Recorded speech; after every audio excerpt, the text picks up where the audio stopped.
Hello my dear friends, welcome to my new video, and today we will discuss the quality of wound bobbins. So what is the difference between properly or correctly wound bobbins versus incorrectly or improperly wound bobbins, and how improperly wound bobbins can impact the quality of stitching even if all other settings on your sewing machine are set correctly. So I will go over three major characteristics or points that you need to pay attention while winding bobbin. And the point number one is the density of wound bobbin, of wound threads. And this is exactly why our sewing machines, the bobbin threading mechanism, has this little thread tension plates for regulating the tension of the thread that is coming to the bobbin. So if your bobbin is wound too tight or opposite, too loose, like having this feeling of cushion when you squeeze both sides of the threads on the bobbin, it means you need to adjust this little screw, this regulator, and adjust this tension between two plates, and therefore adjust the bobbin winding density.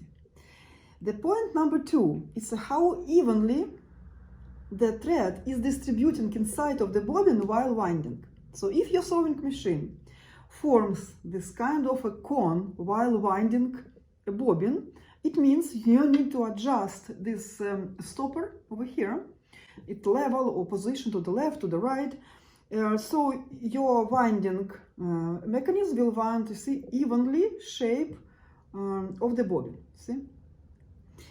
The point number three is amount of wound thread. So even if on this particular bobbin the total amount of thread is good, but you can see that inside they have different layers of different colors of threads, and it will also impact the quality of stitching, because each of these layers, first of all, could be wound in different directions. Then they can form this kind of like a loops, or some loops could be loose or more tight wound. So it will also impact the quality of stitching. So it is not recommended to have more than one color of threads on each bobbin. There also could be different combinations of these mistakes, of these issues. Like, for example, improperly wound shape of the bobbin can also have improper density or improper setting for thread tension. Then even more likely the stitching line will have some issues, so it can cause different problems like skip stitches, or not evenly formed stitches, or not evenly distributed thread tension along of a seam. Also, most likely you will have different combinations of these mistakes or issues if you wind bobbin by hand. Then most likely you will have not evenly distributed thread inside of the bobbin, and also your tension of the thread will not be even. So some loops will be loose, some loops will be more tight, and then it will also create this kind of, loops inside and can mess kind of thread inside, and will also impact the quality of stitching. Even if you set all other settings correctly, you choose correct type of needle and size of needle for your type of fabric, you set correct stitch length, you choose the correct type and size of thread, you choose the correct presser foot, and you thread your machine correctly in a needle thread and bobbin thread, everything is done correctly, but something wrong with the stitching quality, check the bobbin. Most likely something wrong with the bobbin. Or for example, you set everything good, but you wound the bobbin by hand because you just need like a little seam to stitch, right? So don't do it by hand. Even for small amount of thread, wound it with the winding mechanism. And then what is left over, just unwind it, so you do not have several layers on a bobbin wound on the top of each other. Of course, if you are working with the more heavy fabrics, like thick denim or like felt fabric, these materials will forgive a lot of mistakes like this. But if you are working with the more advanced fabrics, like thin and soft, let's say knit fabric or silky fabrics, they will forgive you less and less of like these mistakes. They will be more sensitive to the proper setting and to the improper settings, of course, too. And when you know where to look, how to recognize and fix different mistakes, you can prevent and avoid different kinds of problems with the stitching quality, even before you thread your sewing machine.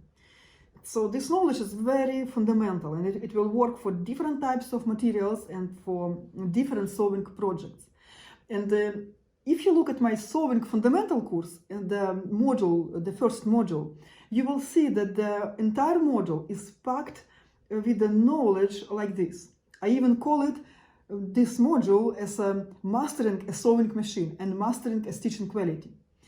You will learn everything you need to know, all these hidden moments that can impact the quality of stitching on each step of the sewing process.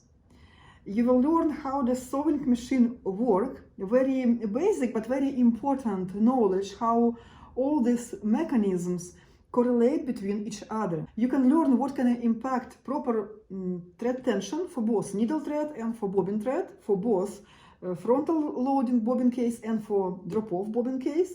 You will also learn 5 different characteristics of a proper stitching quality and how to avoid or fix different issues on each of these characteristics. And thread tension is just one of them. You will also learn different types and size of threads and needles, and in different types of needles you will also see how those different parts of needles in different types help to form proper stitch on different types of materials and how each stitch is actually forms. You will also learn proper use of electric pedal and different types of presser feet. You will learn which group of presser feet is very necessary to have and use it for your sewing projects, and how to move from one group of presser feet to another, gradually improving and mastering your sewing skills. So the knowledge of just this stand-alone module will help you to improve the stitching quality a lot and bring it to the professional level. It will also help you to understand how the sewing machine works and get familiar with different settings and adjustments of a sewing machine. So if you're looking for this type of knowledge and information, please check my sewing fundamental course and particularly this first module. Also remember that I'm providing my personal coaching support to each student in an all-inclusive package. So you will have a guaranteed result at the end of the course. Of course, if you follow all the practical rules and attend all workshops and masterminds. So check the page of the course. It's at jamsewingacademy.com. I will also have the link in the description to this video. Also, please remember that I have a present for each of you on the very first page of Sewing Fundamental course. It's a chart for correlation between needles, threads and stitch lengths and presser feet for different types of fabrics, for different sewing projects, for different garments. So please feel free to download it and use it for your sewing projects.